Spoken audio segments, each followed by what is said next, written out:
Hello, ಎಲ್ರಿಗೂ ನಮಸ್ಕಾರ. ಹೋದ ವಿಡಿಯೋದಲ್ಲಿ ನಾನು ಇದರ ಕಟ್ಟಿಂಗನ್ನು ತೋರಿಸಿದ್ದೆ, ಸ್ಟಿಚಿಂಗ್ ತೋರಿಸಿ ಅಂತ ಪದ್ಮಿನಿಯವರು ಕೇಳಿದರು. ಅವ್ರಿಗೋಸ್ಕರ ನಾನು ಈ ವಿಡಿಯೋ ಮಾಡ್ತಾ ಇದ್ದೀನಿ. ಮತ್ತು ಇನ್ನೊಂದೇನಪ್ಪ ಅಂದರೆ, ಇಲ್ಲಿ ನಾನು ಸಿಂಗಲ್ ಪಟ್ಟಿ ಮತ್ತು ಡಬಲ್ ಪಟ್ಟಿಯನ್ನು ಅಟ್ಯಾಚ್ ಮಾಡಿಲ್ಲ. ಬ್ಯಾಕಲ್ಲಿ ನಾನು ಹೇಳಿದ್ದೆ ಆ ಬ್ಲೂ ಕಲರ್ದು ಥ್ರೆಡ್ ಪೈಪಿಂಗ್ ಕೊಡ್ತೀನಿ ಅಂತ ಕೊಟ್ಟಿದ್ದೀನಿ. ತೋಳ್ಗೂ ಸಹ ಸ್ಯಾರಿನಲ್ಲಿ ಏನಿತ್ತು ಅದನ್ನು ತೋಳ್ಗೂ ಸಹ ಕೊಟ್ಕೊಂಡಿದ್ದೀನಿ. ಈಗ ಫುಲ್ ಸ್ಟಿಚಿಂಗ್ ಯಾವ ರೀತಿ ಫಿನಿಶಿಂಗ್ ಮಾಡೋದು ಅಂತ ತೋರಿಸ್ತೀನಿ ನೋಡಿ. ಇಲ್ಲಿ ನಾನು ಹೇಳಿದ್ದೆ 2 ಲೇಯರು ಮೇನ್ ಕ್ಲಾತು ಮತ್ತು 2 ಉಕ್ಸಿಗೆ ಬೇಕು, 2 ರಿಂಗಿಗೆ ಬೇಕು ಅಂತ ಹೇಳಿದ್ದೆ. ಫಸ್ಟು ನಾವೇನು ಮಾಡೋಣ, ನೀವು ಉಕ್ಪಟ್ಟಿ ರಿಂಗ್ ಪಟ್ಟಿ ಮಾಡ್ಕೊಳೋದಕ್ಕಿಂತ ಮುಂಚೆ ಒಂದ್ಸಲ ಚೆಕ್ ಮಾಡಿ. ಯಾಕಂದರೆ ನಮ್ಮದು ಹುಕ್ಪಟ್ಟಿ ಸೈಡ್ ಏನಿದೆ ಅದು 1 ಪಾಯಿಂಟ್ ಕಡಿಮೆ ನಂಗಿರಬೇಕು, ರಿಂಗ್ ಪಟ್ಟಿ ಕಡೆದು ಒಂದು ಸ್ವಲ್ಪ ಜಾಸ್ತಿ ನಂಗಿರಬೇಕು. ಇಲ್ಲಿ ನೋಡ್ತಾ ಇರ್ಬೋದು ಸ್ವಲ್ಪ ವೇರಿಯೇಷನ್ ಐತೆ. ಇಷ್ಟೊಂದು ವೇರಿಯೇಷನ್ ಇತ್ತು ಅಂದರೆ ಕರೆಕ್ಟಾಗಿ ಬರೋಲ್ಲ. ಇಲ್ಲಿ ಅವಾಗ ಏನು ಮಾಡಬೇಕು ಅಂದರೆ ನೋಡಿ, ಇಲ್ಲಿ ಹಿಡ್ದಿರ್ಬೇಕಾದ್ರೆ ಒಂದು ಸ್ವಲ್ಪ ಜಾಸ್ತಿ ಹಿಡ್ದಿದ್ದೀನಿ, ಇಲ್ಲೊಂದು ಸ್ವಲ್ಪ ಕಡಿಮೆ ಹಿಡ್ದಿದ್ದೀನಿ. ಹಂಗಾಗಿ ಒಂದು ಸ್ವಲ್ಪ ವೇರಿಯೇಷನ್ ಬರ್ತಾ ಇರುತ್ತೆ. ನಾವು ಸ್ಟಿಚ್ ಏನು ಮಾಡಿರ್ತೀವಿ ಅದ್ರ ಮೇಲೆ ಕೂಡ ಡಿಪೆಂಡ್ ಆಗುತ್ತೆ. ಯಾಕೆ ಉದ್ದ ತುಂಡ ಬಂತು ಅಂತ ನೀವು ಕೇಳ್ಬೋದು. ಅದು ನಾವು ಸ್ಟಿಚ್ ಹಾಕ್ಬೇಕಾದ್ರೆ ಒಂದು ಸ್ವಲ್ಪ ಚಿಕ್ಕದು ದೊಡ್ಡದು ಮಾತಾಡಲು ಕೂಡ ಹಂಗೆ ಬರುತ್ತೆ. ಇನ್ನು ಸ್ವಲ್ಪ ಹಿಡಿದ್ರೆ, ಇಲ್ಲಿ ಡಾಟ್ ಹಿಡಿದ್ರೆ ತುಂಬ ಜಾಸ್ತಿ ಆಗಲ್ವ? ಖಂಡಿತ ಏನಿಲ್ಲ, ಎರಡೂ ಒಂದೇ ಸಮ ಆಗುತ್ತೆ. ಆದರೆ ನಾನು ಒಂದು ಸ್ವಲ್ಪ ಕಡಿಮೆ ಜಾಸ್ತಿ ಹಿಡ್ದಿದ್ದೀನಿ ಅಷ್ಟೇ. ಯಾವಾಗಲೂ ನಾನು ಈ ಸೈಡ್ ಉಕ್ಸ್ ಹಾಕ್ತೀನಿ, ಈ ಕಡೆ ರಿಂಗ್ ಹಾಕ್ತೀನಿ ನೋಡಿ. ಈಗ ನೋಡ್ತಾ ಇರ್ಬೋದು, ಈಗ 1 ಪಾಯಿಂಟ್ ನೋಡ್ತಾ ಇರ್ಬೋದು, ಒಂದು ಪಾಯಿಂಟು ಈ ಕಡೆ ರಿಂಗ್ ಕಡೆದು ಕಡಿಮೆ ಆಯಿತು, ಹುಕ್ಸ್ ಕಡೆದು 1 ಪಾಯಿಂಟು ಜಾಸ್ತಿ ಆಯಿತು. ಈಗ ಏನು ಮಾಡ್ತೀನಿ, ನಾನು ಹುಕ್ ಪಟ್ಟಿನ ಆಮೇಲೆ ಹಚ್ತೀನಿ. ಈಗ ಫಸ್ಟು ರಿಂಗ್ ಪಟ್ಟಿ ಹಚ್ಬಿಡೋಣ. ರಿಂಗ್ ಪಟ್ಟಿಗೆ ಹಿಂಗೆ ಹೊಲ್ಕೊಂಡಿದ್ದೀನಿ. ಮೇಲ್ಗಡೆ ಆಲ್ರೆಡಿ ರೆಡಿ ಆಗಿರೋದ್ರಿಂದ ಕೆಳಗಡೆ 1/2 ಇಂಚು ಮೇಲ್ಗಡೆ 1/2 ಇಂಚು ಬಿಟ್ಟು ನಾವು ಸ್ಟಿಚ್ಚನ್ನು ಹಾಕ್ಕೊಂಬಿಡೋಣ.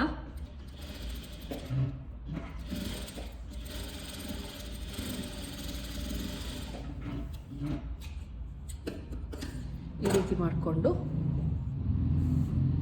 ಇದೇನಿರುತ್ತೆ ಎಕ್ಸ್ಟ್ರಾ ಇಷ್ಟು ಬೇಕು ಅಂದರೆ ಬಿಟ್ಕೊಳ್ಳಿ, ಇಲ್ಲಾಂದ್ರೆ ಒಂದು ಸ್ವಲ್ಪ ಕಟ್ ಮಾಡ್ಕೊಳ್ಳೋಣ.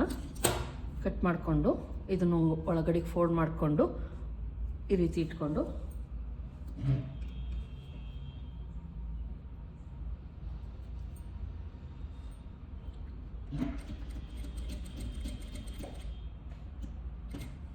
ಬೇಕು ಅಂದರೆ ರಿಂಗಲ್ಲಿ ಸಹ ನೀವು ಮಾಡ್ಕೊಬೋದು. ಆದರೆ ನಾನಿಲ್ಲಿ ಇವ್ರಿಗೆ ಕೈಯಲ್ಲೇ ಮಾಡಬೇಕು, ಹಂಗಾಗಿ ದಾರದಲ್ಲಿ ನಾನು ಮಿಷಿನಲ್ಲಿ ಮಾಡಲ್ಲ.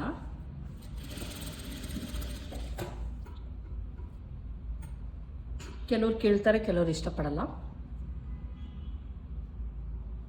ನೋಡಿ, ನೀಟಾಗಿ ಹಿಂಗೆ ಇಟ್ಕೊಂಡು ಫೋಲ್ಡಿಂಗ್ ಮಾಡ್ಕೊಳ್ಳಿ.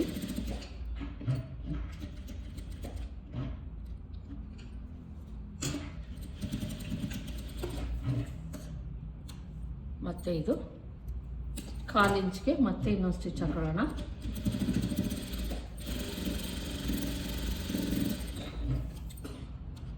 ಇದು ರೆಡಿ ಆಯಿತು, ನಮ್ಮದು ರಿಂಗ್ ಪಟ್ಟಿ ರೆಡಿ ಆಯಿತು. ಈಗ ಹುಕ್ ಪಟ್ಟಿ ಮಾಡ್ಕೊಳ್ಳೋಣ. ಹುಕ್ ಪಟ್ಟಿ ಮಾಡೋದಕ್ಕೆ ನಾನು ರೆಡಿ ಹುಕ್ಸ್ ಥರ ಮಾಡ್ತೀನಲ್ವಾ, ಹಂಗಾಗಿ ಒಂದು ಪಟ್ಟಿಯನ್ನು ಫಸ್ಟ್ ತೆಗೆದುಕೊಂಡು ನಾರ್ಮಲಾಗಿ ನಾವೇನು ಓಲ್ಡ್ ಹುಕ್ ಹಾಕೋದಕ್ಕೆ ಮಾಡ್ತಿದ್ವಿ ಸೇಮ್ ಮೆಥಡಲ್ಲಿ ನಾನಿಲ್ಲಿ ಅದು ಕೂಡ 2 ಇಂಚೆ ತೆಗೆದುಕೊಳ್ಳಿ, ಜಾಸ್ತಿ ಎಲ್ಲ ಏನು ಬೇಡ.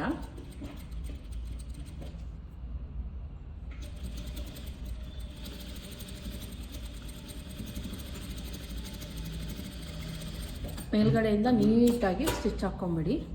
ಇದನ್ನು ಏನು ಮಾಡಬೇಕು, ಒಂದು 1/4 ಇಂಚ್ಗೆ ಒಂದು ಮತ್ತೆ ಇನ್ನೊಂದು ಸ್ಟಿಚ್ ಹಾಕ್ಕೊಳ್ಳೋಣ.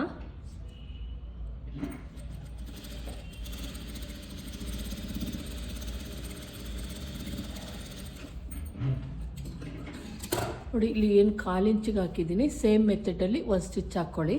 ಈಗ ಇದನ್ನು ಮೇಲ್ಗಡೆ ಹೆಂಗೆ ಇಟ್ಕೊಳ್ಳಿ, ಕೆಳಗಡೆ 1/2 ಇಂಚು ಮೇಲ್ಗಡೆ 1/2 ಇಂಚು ಸಾಕು, ತುಂಬ ಜಾಸ್ತಿ ಎಲ್ಲ ಬಿಟ್ಕೊಬೇಡಿ.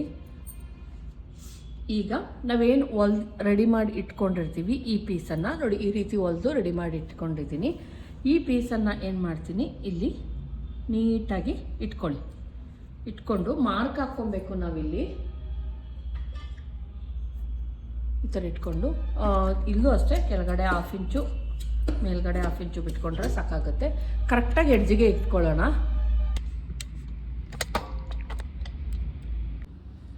ನೀವು ಪೆನ್ಸಿಲಲ್ಲಿ ಹಾಕ್ಕೊಳ್ಳಿ ಅಥವಾ ಮಾರ್ಕಿಂಗ್ ಚಾಕಲ್ಲಿ ಹಾಕ್ಕೊಳ್ಳಿ, ಅದು ನಿಮಗೆ ಬಿಟ್ಟಿದ್ದು. ನಾವು ಉಕ್ಸಿನ ಏನು ಇಟ್ಕೊತೀವಿ ಅದು ಹಿಡಿಯೋ ಅಷ್ಟು ನಾವು ಇಲ್ಲಿ ಈ ರೀತಿ ಮಾರ್ಕಿಂಗನ್ನು ಹಾಕ್ಕೊತಾ ಇದ್ದೀನಿ ನಾನು ಕರೆಕ್ಟಾಗಿ.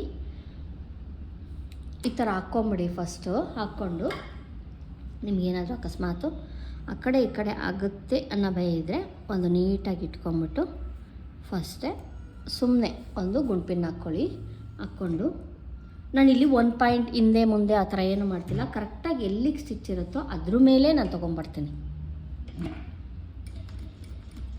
ನಿಧಾನಕ್ಕೆ ತೊಗೊಂಬಂದು 1 ಪಾಯಿಂಟ್ ಬಿಟ್ಟು ಕೆಳಗಡೆ ನಾವು ಫೋಲ್ಡಿಂಗ್ ಮಾಡೋದಕ್ಕೆ ಇಲ್ಲಾಂದರೆ ಸೂಜಿ ಮುರಿದೋಗೋ ಚಾನ್ಸಸ್ ಇರುತ್ತೆ. ಹಂಗಾಗಿ ನಾವು 3 ಸ್ಟಿಚ್ ಆಗೋಷ್ಟು ನಾವೇನು ಮಾಡಬೇಕಾಗತ್ತೆ, ಲೆಂತನ್ನು ಮಾಡ್ಕೊಬೇಕು. ಉಕ್ಸಿನ ಹೈ ಹಾಕೋದಕ್ಕೆ ಬೇಕು ಅಂದರೆ ನೀವು ಅದಕ್ಕೂ ಒಂದು ಮಾರ್ಕ್ ಹಾಕ್ಕೊಂಬಿಡಿ, ತೊಂದರೆ ಇಲ್ಲ. ನೀವು ಕಂಟಿನ್ಯೂ ಮಾಡಿ, 3 ಸ್ಟಿಚ್ ಹಾಕೋಷ್ಟು ಬಂದರೆ ಸಾಕಾಗತ್ತೆ. ಈ ಥರ ಇಟ್ಕೊಂಡು ಮಾಡ್ಕೊಂಬನ್ನಿ.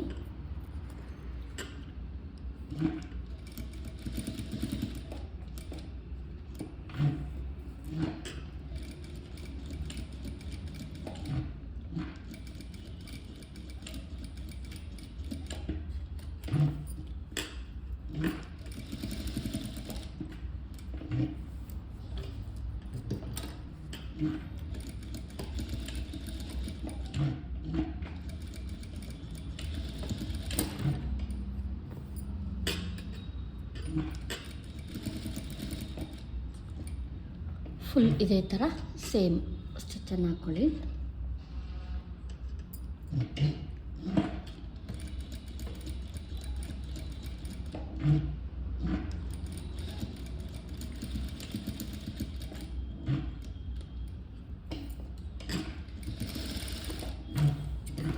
ಈ ಥರ ನೀಟಾಗಿ ರೆಡಿ ಮಾಡ್ಕೊಂಬಿಡಿ. ಇಲ್ಲಿ ನೋಡ್ತಾ ಇರ್ಬೋದು, ಇಲ್ಲಿ ಮಾಡ್ಕೊಂಡಿದ್ದೀನಿ ನಾನು ಈ ಥರ. ಈಗ ಇದಕ್ಕೆ ನಾವು ಉಕ್ಸಾಕೋಣ. ಉಕ್ಸಾಕೋದಕ್ಕೆ ನೀವೇನು ಮಾಡಬೇಕು, ರೈಟ್ ಸೈಡ್ ನೋಡಿ, ಲೆಫ್ಟ್ ಸೈಡು ರೈಟ್ ಸೈಡ್ ಹಿಂಗೆ ಓಪನ್ ಮಾಡ್ಕೊಳ್ಳಿ. ಚಿಕ್ಕ ಪೀಸ್ ಏನು ಫಸ್ಟ್ ಹೊಲ್ಕೊಂಡಿರ್ತೀವಲ್ಲ ಅದು ನಮ್ಮ ಲೆಫ್ಟ್ ಸೈಡ್ ಇರಲಿ. ದೊಡ್ಡ ಪೀಸ್ ಬಂದು ಏನು ಮೇಯ್ನ್ ಕ್ಲಾತ್ ಇರುತ್ತೆ ಅದು ನಮ್ಮ ರೈಟ್ ಸೈಡ್ ಇರಲಿ. ಈಗ ಉಕ್ಸನ್ನು ತೆಗೆದುಕೊಳ್ಳಿ. ನಾನೇನು ಮಾಡ್ತಾಯಿದ್ದೀನಿ, ಅಗಲ ಏನು ಮಾಡ್ತಾಯಿಲ್ಲ ಫ್ರೆಂಡ್ಸ್. ಯಾಕಂದರೆ ಆಮೇಲೆ ಅದಕ್ಕೆ ಏನಾದರೂ ಇದು ಮಾಡೋಕ್ಕೋದ್ರೆ ಒಂದು ಸ್ವಲ್ಪ ಏನಾಗುತ್ತೆ ಅಂದರೆ ಡೊಂಕ ಒಂಥರ ಸರಿಗೆ ಬರಲ್ಲ. ಹಿಂಗೆ ಇಟ್ಬಿಟ್ಟು ಹಿಂಗೆ ತೆಗೀರಿ, ಆರಾಮಾಗಿ ಬರುತ್ತೆ, ಏನೂ ತೊಂದರೆ ಆಗೋಲ್ಲ.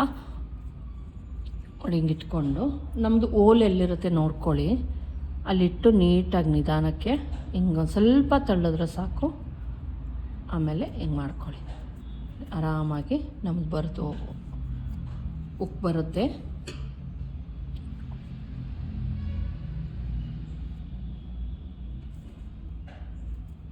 ಎಲ್ಲ ಉಕ್ಸನ್ನು ಕ್ಲೀನಾಗಿ ಹಿಂಗೆ ಹಾಕ್ಕೊತೀನಿ.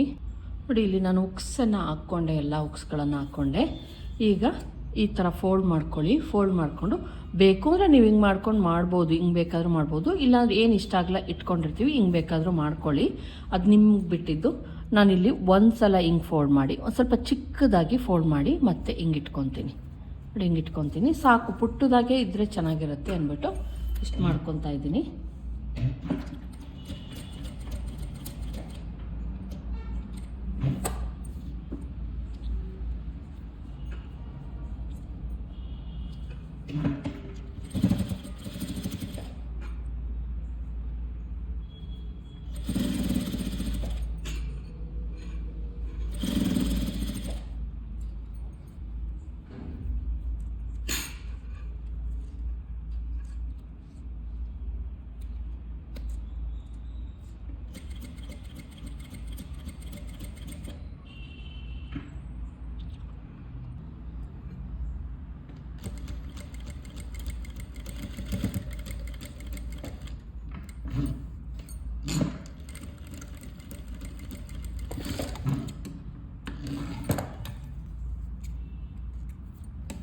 ಈ ಥರ ನೀಟಾಗಿ ಸ್ಟಿಚ್ ಹಾಕ್ಕೊಳ್ಳಿ. ನೋಡಿ ಈ ರೀತಿ ನೀಟಾಗಿ ಸ್ಟಿಚ್ ಹಾಕ್ಕೊಂಬಿಡಿ. ಈಗ ಉಕ್ಸ್ ರೆಡಿ ಆಯಿತು.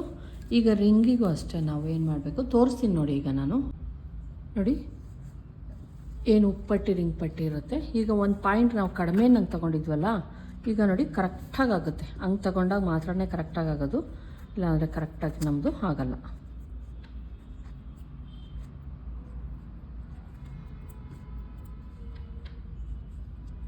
ನೋಡಿ ಕರೆಕ್ಟಾಗಿ 1 ಪಾಯಿಂಟ್ ಕಡಿಮೆ ನಂಗೆ ಇದ್ದಿದ್ದಕ್ಕೆ ಕರೆಕ್ಟಾಗಿ ಆಯಿತು. ಈಗ ನೀವು ಉಕ್ಸಿಂದ ಏನು ಇರುತ್ತೆ ಅದು ನೀಟಾಗಿ ಹಿಂಗೆ ನೋಡ್ಕೊಂಬಿಟ್ಟು ಹಿಂಗೆ ಇಟ್ಬಿಟ್ಟು ಎಲ್ಲಿ ಕರೆಕ್ಟಾಗಿ ರಿಂಗ್ ಇದೆಯೋ ಅಲ್ಲಿ ಉಕ್ಸಿದೆಯೋ ಆ ನೇರಕ್ಕೆ ಹಿಂಗೊಂದು ಮಾರ್ಕ್ ಹಾಕಿದರೆ ರಿಂಗ್ ಮಾಡೋದಕ್ಕೆ ಈಸಿ ಆಗುತ್ತೆ. ಈ ಥರ ಮಾಡ್ಕೊಳ್ಳಿ. ಆಮೇಲೆ ನಾವು ರಿಂಗ್ ಮಾಡಿಕೊಂಡ್ರೆ ಆಯಿತು. ಈಗ ಇದನ್ನು ನಾವು ಬ್ಯಾಕು ಮತ್ತು ಫ್ರಂಟ್ ಸೇರಿಸೋಣ. ನೋಡಿ ಬ್ಯಾಕ್ ಆಗಲೇ ರೆಡಿ ಆಗಿದೆ. ಈಗ ಬ್ಯಾಕು ಮತ್ತು ಫ್ರಂಟನ್ನು ಸೇರಿಸೋಣ. ನೋಡಿ ಶೋಲ್ಡರ್ ಕ್ಲೀನಾಗಿ ಕರೆಕ್ಟಾಗಿ ತೊಗೊಂಡಿದ್ದಕ್ಕೆ ಕರೆಕ್ಟಾಗಿ ಬಂದಿದೆ. 1 ಪಾಯಿಂಟ್ ಅಕಸ್ಮಾತ್ ಏನಾದರೂ ಒಂಚೂರಷ್ಟೇ, ತುಂಬ ಅಲ್ಲ, ಆ ಥರ ವೇರಿಯೇಷನ್ ಆದರೆ ನೀವೇನು ಗಾಬರಿ ಆಗಬೇಡಿ. ಮತ್ತು ದಯವಿಟ್ಟು ಯಾವುದೇ ಕಾರಣಕ್ಕೂ ಈ ಕಡೆ ಥ್ರೆಡ್ ಪೈಪಿಂಗ್ ಏನಿರುತ್ತೆ ಆ ಕಡೆಯಿಂದ ಸ್ಟಿಚ್ ಹಾಕಬೇಡಿ.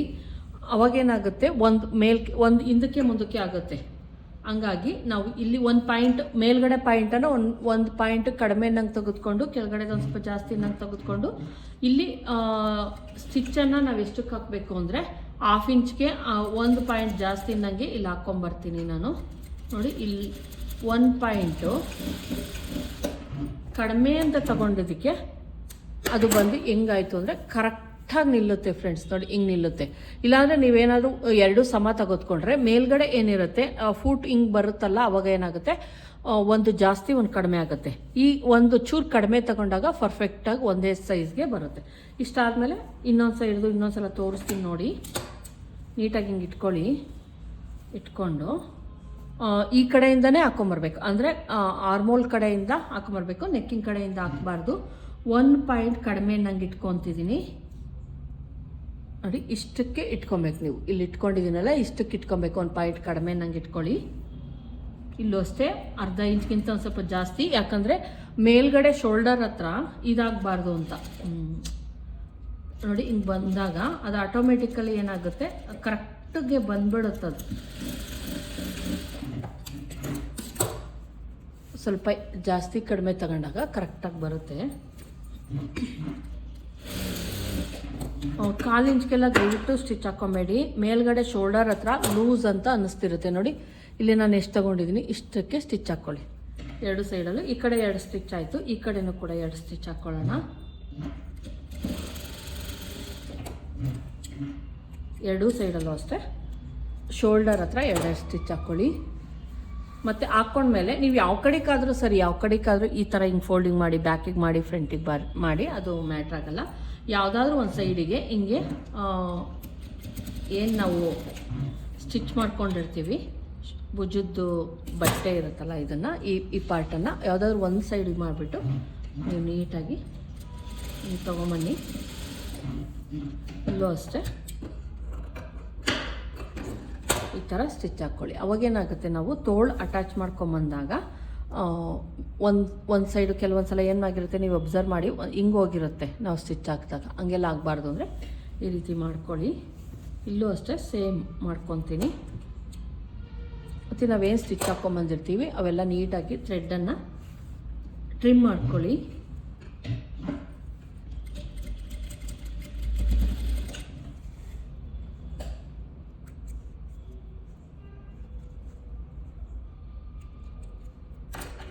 ಮಾಡ್ಕೊಂಡು ಇದೂ ಅಷ್ಟೇ ನೋಡಿ ಹಿಂಗೆ ಇಟ್ಕೊಳ್ಳಿ. ಹಿಂಗೆ ಇಟ್ಕೊಂಡು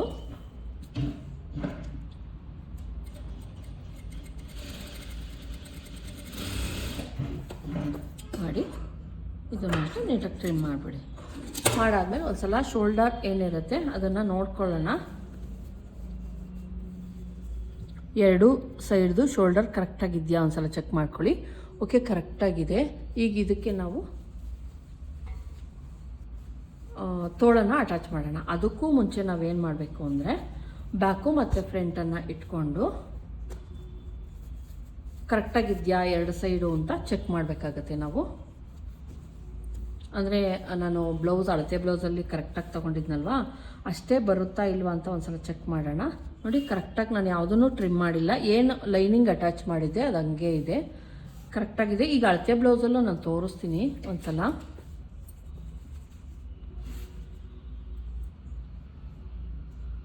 ಒಂದೊಂದು ಪಾಯಿಂಟು ಅಕಸ್ಮಾತ್ ನಿಮ್ಮದು ಬಂತು ನಮ್ಮದು ಬರಲಿಲ್ಲ ಅಂತ ಗಾಬರಿ ಆಗಬೇಡಿ. ನಾವು ಸ್ಟಿಚ್ ಹಾಕಬೇಕಾದ್ರೆ ಒಂದೊಂದು ಸಲ ಒಂದು ಸ್ವಲ್ಪ ಜಾಸ್ತಿ ಕಡಿಮೆ ಹಾಕಿರ್ತೀವಿ, ಅವಾಗ ಒಂದೊಂದು ಪಾಯಿಂಟ್ ಜಾಸ್ತಿ ಆಗ್ಬೋದು ಕಡಿಮೆ ಆಗ್ಬೋದು. ನೋಡಿ ಇಲ್ಲಿ 1 ಪಾಯಿಂಟು ಜಾಸ್ತಿ ಆಯಿತು ಬ್ಯಾಕ್ ಪಾರ್ಟು. ಏನಂತ ಇದಾಗಲ್ಲ. ಫ್ರಂಟಲ್ಲಿ ನಾವು ಗ್ಯಾಪ್ ಬರಬಾರ್ದು ಅನ್ನೋ ಕಾರಣಕ್ಕೆ ಏನು ಎಕ್ಸ್ಟ್ರಾ ತಗೊಂಡಿದ್ವಿ. ಕೆಲವೊಂದು ಸಲ ಏನಾಗುತ್ತೆ 1 ಇಂಚು 1/2 ಇಂಚು ಅಷ್ಟು ಗ್ಯಾಪ್ ಬಂದೇ ಬರುತ್ತೆ. ನೋಡಿ ಎರಡೂ ಸೈಡಲ್ಲೂ ಕೂಡ ಇಷ್ಟಿಷ್ಟು ಬಟ್ಟೆ ಉಳ್ಕೊಂಡಿದೆ. ನೋಡೋಣ, ಚೆಕ್ ಮಾಡೋಣ. ಈಗ ಏನು ಅಳತೆ ಬ್ಲೌಸ್ ಇದೆ ಅದಕ್ಕೆ ಕರೆಕ್ಟಾಗಿದೆಯಾ ಅಂತ ಒಂದು ಚೆಕ್ ಮಾಡೋಣ. ಇದನ್ನು ಕೂಡ ನಾನು ಏನು ಇಲ್ಲಿ ಆಲ್ರೆಡಿ ನಾನು ರಿಂಗ್ ಈ ಥರ ಇಟ್ಟಿರೋದ್ರಿಂದ ಅಳತೆ ಬ್ಲೌಸನ್ನು ತೆಗೆದುಕೊಂಡು ಇದನ್ನು ಕೂಡ ಉಕ್ಸಾಕಿದ್ದೀನಿ. ಇಲ್ಲಿ ನೋಡ್ತಾ ಇರ್ಬೋದು, ಇದರೊಳಗೂ ಕೂಡ ನಾನು ಯಾವುದೇ ಗ್ಯಾಪ್ ಬರೋ ಥರ ಮಾಡಿಲ್ಲ. ಗ್ಯಾಪ್ ಯಾವುದು ಬಂದಿಲ್ಲ. ಕರೆಕ್ಟಾಗಿ ನೋಡಿ, ಸೈಡಲ್ಲಿ ಕರೆಕ್ಟಾಗಿದೆ. ಸೈಡ್ ಸ್ಟಿಚ್ಚು ನೋಡ್ತಾ ಇರ್ಬೋದು, ಇಲ್ಲಿದೆ. ಇದರಲ್ಲೂ ಅಷ್ಟೇ ಯಾವುದೇ ಗ್ಯಾಪ್ ಬಂದಿಲ್ಲ. ಈಗ ಒಂದ್ಸಲ ಚೆಕ್ ಮಾಡೋಣ. ನೋಡಿ, ಇಲ್ಲಿ ನಾನು ಇಟ್ಟಿದ್ದೀನಿ ಆಲ್ರೆಡಿ. ನೋಡಿ, ಕರೆಕ್ಟಾಗಿ ರಿಂಗು ಉಕ್ಸು ಮಾಡಿದ್ದೀನಿ. ಈ ಕಡೆ ಹಿಂಗಿಟ್ಟಿದ್ದೀನಿ. ಇಲ್ಲಿ ನಮಗೇನು ಅಂದರೆ ಈ ಕಡೆ 1.5 ಇಂಚು, ಈ ಕಡೆ 1.5 ಇಂಚು ಎಕ್ಸ್ಟ್ರಾ ಸಿಗ್ತಾ ಇದೆ. ನೋಡ್ತಾ ಇರ್ಬೋದು, 1.5 ಇಂಚು. ನಾನು ಅದಕ್ಕೇನು ಮಾಡ್ತೀನಿ, 1/4 ಭಾಗ ಅಷ್ಟೇ, ತುಂಬ ಅಲ್ಲ. ಈ ಕಡೆ 1/4 ಭಾಗ, ಈ ಕಡೆ 1/4 ಭಾಗ ಎಳಿತಾ ಇದ್ದೀನಿ. ಅಂದರೆ ನಮಗೆ 2 ಇಂಚು ಬರಬೇಕು ಅನ್ನೋ ಕಾರಣಕ್ಕೆ ಗ್ಯಾಪ್ ಇಷ್ಟೇ ಬರ್ತಾ ಇರೋದು. ಒಂದು 1/2 ಇಂಚ್ ಬರುತ್ತೆ. 1/2 ಇಂಚ್ ಅಂದರೆ ಇಷ್ಟು ಗ್ಯಾಪ್ ಅಂದರೆ ಇದಕ್ಕೆ ನೋಡಿ, ಇಷ್ಟು ಗ್ಯಾಪ್ ಅಂದರೆ ಏನೂ ಪ್ರಾಬ್ಲಮ್ ಆಗಲ್ಲ. ತುಂಬ ಗ್ಯಾಪ್ ಬರಬಾರ್ದು. 2 ಇಂಚು 3 ಇಂಚು ಆ ಥರ ಎಲ್ಲ ಗ್ಯಾಪ್ ಬರಬಾರ್ದಷ್ಟೇ. ನೋಡಿ, ನೀಟಾಗಿ ಇಲ್ಲಿ ಒಂದು 1/2 ಇಂಚು ನಾನು ಈ ಎರಡೂ ಸೈಡಲ್ಲೂ ಟ್ರಿಮ್ ಮಾಡ್ಕೊತೀನಿ. ಏನಾಗಲ್ವಾ ಅಂದರೆ ಖಂಡಿತ ಏನೂ ಆಗಲ್ಲ. ನೀವು ಗಾಬರಿ ಎಲ್ಲ ಆಗಬೇಡಿ. ಈಗ ಹಿಂಗೆ ಇಟ್ಕೊಂಡಿದ್ದೀನಿ. ಇಟ್ಕೊಂಡು ಏನು ನಮ್ಮದು ಸೈಡ್ ಸ್ಟಿಚ್ ಇತ್ತು, ನಾವು ಕರೆಕ್ಟಾಗಿ ತೊಗೊಂಡಿದ್ವಿ ಅಳತೆ ಪ್ರಕಾರ. ಇಲ್ಲಿಗೆ ಸ್ಟಿಚ್ ಬರಬೇಕು. ನೋಡಿ, ಇಲ್ಲಿ ಕರೆಕ್ಟಾಗಿ ಸ್ಟಿಚ್ ಇದೆ. ಇಲ್ಲಿ ನನಗೆ ಸ್ಟಿಚ್ ಹಾಕೋದಕ್ಕೆ ಉಳಿತಾ ಇದೆ, ಬಟ್ಟೆ ಉಳಿತಾ ಇದೆ. ಇಲ್ಲಿ 1 ಪಾಯಿಂಟು ನಾನು ಮತ್ತೆ ಟ್ರಿಮ್ ಮಾಡ್ತೀನಿ. 1 ಪಾಯಿಂಟ್ ಅಷ್ಟೇ, ತುಂಬ ಅಲ್ಲ. ಟ್ರಿಮ್ ಮಾಡಾಯಿತು. ನಾನು ಯಾವುದನ್ನು ಕೂಡ ಟ್ರಿಮ್ ಮಾಡಿರಲಿಲ್ಲ ಆಗಲೇ, ನಿಮಗೆ ತೋರಿಸ್ಬೇಕು ಅನ್ನೋ ಕಾರಣಕ್ಕೆ. ಈಗ 4 ಲೇಯರ್ಗಳನ್ನು ಇಟ್ಕೊಂಡು ಒಂದು ಸಲ ಚೆಕ್ ಮಾಡ್ತೀನಿ. ಅಂದರೆ ಎರಡೂ ಸೈಡಲ್ಲೂ ಕೂಡ ಕರೆಕ್ಟಾಗಿರಬೇಕು. ಒಂದು ಕಡೆ ಜಾಸ್ತಿ ಆಗಿ ಒಂದು ಕಡೆ ಕಡಿಮೆ ಆಯಿತು ಅಂದರೆ ನೋಡಿ, 4 ಸೈಡಲ್ಲೂ ಕೂಡ ಕರೆಕ್ಟಾಗಿದೆ. ಒಂದು ಕಡೆ ಜಾಸ್ತಿ ಬರುತ್ತೆ, ಒಂದು ಕಡೆ ಕಡಿಮೆ ಆಗೋ ಚಾನ್ಸಸ್ ಇರುತ್ತೆ. ಹಂಗಾಗಿ ಈಗ ಆರ್ಮೋಲು ಅಳತೆ ಬ್ಲೌಸಲ್ಲಿ ಎಷ್ಟಿದೆಯೋ ಅಷ್ಟೇ ಕರೆಕ್ಟಾಗಿದೆ. ಸೈಡ್ ಸ್ಟಿಚ್ಚು ಕೂಡ ಕರೆಕ್ಟಾಗಿ ಬರ್ತಾಯಿದೆ. ಸೊಂಟ ಕೂಡ ಕರೆಕ್ಟಾಗಿದೆ. ಈಗ ನೀವು ಸೊಂಟ ನೋಡ್ಕೊಬೇಕು ಅನ್ನೋ ಅವಶ್ಯಕತೆನೇ ಇಲ್ಲ. ಏನು 2 ಇಂಚ್ಗೆ ಎಕ್ಸ್ಟ್ರಾ ತೊಗೊಂಡಿದ್ವಿ, ಇಲ್ಲಿಗೆ ಸ್ಟಿಚ್ ಹಾಕ್ಕೊಂಡ್ರೆ ಕರೆಕ್ಟಾಗಿ ನಮ್ಗೆ ಸೊಂಟ ಸಿಗುತ್ತೆ. ಈಗ ಆರ್ಮೋಲನ್ನು ಅಷ್ಟೇನೆ ನೀವು ನೀಟಾಗಿ ಹಿಂಗೆ ಇಟ್ಕೊಳ್ಳಿ. ಇಟ್ಕೊಂಡು ಒಂದು ಸಲ ಚೆಕ್ ಮಾಡ್ಕೊಂಬಿಡಿ. ಹಿಂಗೆ ಇಟ್ಕೊಂಡು ಕರೆಕ್ಟಾಗಿ ಎಲ್ಲಿಗೆ ಬರುತ್ತೆ ನೋಡ್ಕೊಳ್ಳಿ. ಇಲ್ಲಿಗೆ ಬರ್ತಾ ಇದೆ. ನೀವು ಚೆಸ್ಟು ನಮ್ಗೆ ಎಷ್ಟಿದೆಯೋ ಅಷ್ಟನ್ನು ಸ್ಟಿಚ್ ಹಾಕ್ಕೊಂಡ್ರೆ ಓಕೆ. ಇಲ್ಲಿಗೊಂದು ನಾಚ್ ಹಾಕ್ತಾ ಇದ್ದೀನಿ. ಸುಮ್ಮನೆ ನಾಚ್ ಹಾಕ್ತಿದ್ದೀನಿ. ನಾನೀಗ ಯಾವುದೇ ಕಾರಣಕ್ಕೂ ಇಲ್ಲಿ ಇದು ಮಾಡಲ್ಲ, ಸ್ಟಿಚ್ ಆಮೇಲೆ ನಾನು ಏನು ಆರ್ಮೋಲ್ ಇರುತ್ತೆ ಅದನ್ನು ಮಾತ್ರ ನಾನು ಚೆಸ್ಟ್ ನೋಡೋದೇ ಇಲ್ಲ. ಹೇಳ್ಬೇಕು ಅಂದರೆ ಆರ್ಮೋಲ್ ಮೇಲೆ ನಾನು ಸ್ಟಿಚ್ಚಿಂಗನ್ನು ಹಾಕ್ತೀನಿ. ಮತ್ತು ನಿಮ್ಗೆ ಹೇಳಬೇಕು, ಉಕ್ಸ್ ಕಡೆನೇ ನೋಡ್ಕೊಳ್ಳಿ, ರಿಂಗ್ ಕಡೆನೇ ನೋಡ್ಕೊಳ್ಳಿ. ಕೆಲವ್ರಿಗೆ ಒಂದು ಕೈ ದಪ್ಪ ಇರುತ್ತೆ, ಒಂದು ಕೈ ಸಣ್ಣ ಇರುತ್ತೆ. ಹಂಗಾಗಿ ಹಿಂಗೂ ಬೇಕು ಅಂದರೆ ಇಲ್ಲಿಂದ ಒಂದು ಸಲ ಇಟ್ಕೊಳ್ಳಿ.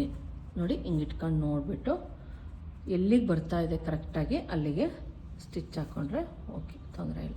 ಇವ್ರಿಗೆ ಸೊಂಟ ಒಂದು ಸ್ವಲ್ಪ ದೊಡ್ಡದಿದೆ, ಚೆಸ್ಟ್ಗಿಂತ ಹೊಟ್ಟೆ ದಪ್ಪ ಇದೆ. ಹಂಗಾಗಿ ಇಲ್ಲಿಗೆ ಬರ್ತಾ ಇದೆ. ನೋಡೋಣ, ಆಮೇಲೆ ಲಾಸ್ಟ್ ಫಿನಿಶಿಂಗ್ ಮಾಡ್ತೀವಲ್ಲ ಅವಾಗ ನೋಡೋಣ. ಈಗ ತೋಳನ್ನು ನಾನು ಆಲ್ರೆಡಿ ಶೇಪ್ ತೆಗೆದು ಇಟ್ಕೊಂಡಿದ್ದೀನಿ, 2 ಸೈಡ್ದು ಕೂಡ. ಈಗ ಸ್ಟಿಚ್ ಮಾಡ್ಕೊಂಬರೋಣ. ತೋಳನ್ನು ಸ್ಟಿಚ್ ಮಾಡ್ಕೊಂಬರ್ತೀನಿ. ನೋಡಿ, ಇಲ್ಲಿ ಬ್ಯಾಕಲ್ಲೂ ಕೂಡ ಜಾಸ್ತಿ ಐತೆ, ಫ್ರಂಟಲ್ಲಿ ಕಡಿಮೆ ಐತಿ, ಇಲ್ಲೂ ಕಡಿಮೆ ಐತೆ. ಈ ಥರ ಇಟ್ಕೊಳ್ಳಿ. ಫಸ್ಟು ನಾವು ಬ್ಲೌಸ್ಗೆ ಇದೇ ಥರ ಅಲ್ವ ತೊಳಾಕೋದು. ಹಿಂಗೆ ಹಾಕ್ಬಿಟ್ಟು ಇದ್ರ ಮೇಲೆ ಹಿಂಗೆ ಇಟ್ಟಾಗ ನೀವು ಓಪನ್ ಮಾಡಿದಾಗ ನೀವು ಇಲ್ಲಿಂದ ಹಿಂಗೆ ತೊಗೊಳೋದಕ್ಕೆ ಈಸಿ ಆಗುತ್ತೆ. ಹೊಸ್ದಾಗಿ ಯಾರಾದರೂ ಸ್ಟಿಚ್ ಮಾಡ್ತಾ ಇದ್ದರೆ ನೋಡಿ, ಕರೆಕ್ಟಾಗಿ ಇಲ್ಲಿಂದ ಇಟ್ಕೊಳ್ಳಿ. ಇಲ್ಲಿ ನಮ್ಮದು ಏನು ಸೆಂಟರ್ ಮಾರ್ಕಿಂಗ್ ಇತ್ತು ಶೇಪ್ ತೆಗೆಯೋದಕ್ಕೆ, ಅಲ್ಗೊಂದನ್ನು ನಾಚಾಕ್ಕೊಳ್ಳಿ. ಮತ್ತು ನಮ್ಮ ಏನು ಈ ಶೋಲ್ಡರ್ ಸ್ಟಿಚ್ ಇದೆ, ಇಲ್ಲಿ ಮಾರ್ಕ್ ಆಗ್ತಾ ಇದ್ದೀನಿ, ಕಾಣಿಸಲ್ಲ ಅನ್ನೋ ಕಾರಣಕ್ಕೆ ನಿಮಗೆ. ಈ ಸ್ಟಿಚ್ಚು ಮತ್ತು ಈ ಏನು ಮಾರ್ಕಿಂಗ್ ಹಾಕ್ಕೊಂಡಿದ್ದೀವಿ, ನಾವು ನಾಚ್ ಹಾಕ್ಕೊಂಡಿದ್ದೀವಿ, ಎರಡೂ ಕರೆಕ್ಟಾಗಿ ಫಸ್ಟೇ ಇಟ್ಕೊಂಬಿಡಿ. ಕರೆಕ್ಟಾಗಿ ಕಟ್ ಮಾಡಿದರೆ ಕರೆಕ್ಟಾಗೆ ಬರುತ್ತೆ. ಅಕಸ್ಮಾತ್ ಏನಾದರೂ ನೀವು ಒಂದು ಸ್ವಲ್ಪ ಹೆಚ್ಚು ಕಡಿಮೆ ಮಾಡಿದರೆ ಆಗಲ್ಲ. ನೋಡಿ, ಇಲ್ಲಿ ಕರೆಕ್ಟಾಗಿ ಎಲ್ಲಿಗಿತ್ತೋ ಕರೆಕ್ಟಾಗಿ ಅಲ್ಲಿಗೆ ನಾನು ಕೂರಿಸಿದ್ದೀನಿ. ಈಗ ಸ್ಟಿಚ್ ಹಾಕ್ಕೊಂಬಿಡ್ತೀನಿ. ನಾವು ಆರ್ಮೋಲ್ ನಾನು ಈಗೇನು ಕಟ್ಟಿಂಗ್ ತೋರಿಸಿದ್ದೀನಿ ಆ ಪ್ರಕಾರ ಹೋದರೆ ನೀವು ಏನು ಪ್ರಾಬ್ಲಮ್ ಆಗಲ್ಲ. ಅದೇ ಥರ ಕಟ್ ಮಾಡ್ಕೊಳ್ಳಿ. ಯಾವುದೇ ಕಾರಣಕ್ಕೂ ಯಾವುದನ್ನು ಎಳೆಯೋದು ಬೇಡ. ಆಮೇಲೆ ಇನ್ನೊಂದು ಟಿಪ್ಸ್ ಹೇಳಬೇಕಿತ್ತು ನಿಮಗೆ. ಅಕಸ್ಮಾತ್ ಏನಾದರೂ ನಿಮಗೆ ಆರ್ಮೋಲ್ ಒಂದು ಸ್ವಲ್ಪ ಜಾಸ್ತಿ ಮಾಡಿಬಿಟ್ಟಿರ್ತೀರ ಒಂದೊಂದ್ಸಲ, ಏನೋ ಆಗ್ಬಿಟ್ಟಿರುತ್ತೆ, ಮಿಸ್ಟೇಕ್ ಆಗ್ಬಿಟ್ಟಿರುತ್ತೆ, ತೋಳು ಮತ್ತು ಬಾಡಿ ಪಾರ್ಟು ಮ್ಯಾಚ್ ಆಗ್ತಾ ಇಲ್ಲ ಅಂದಾಗ ಇನ್ನೊಂದು ಟಿಪ್ಸನ್ನು ಫಾಲೋ ಮಾಡ್ಬೋದು. ಆ ಟಿಪ್ಸ್ ಏನು ಅಂತ ನಾನು ಹೇಳ್ತೀನಿ ನೋಡಿ.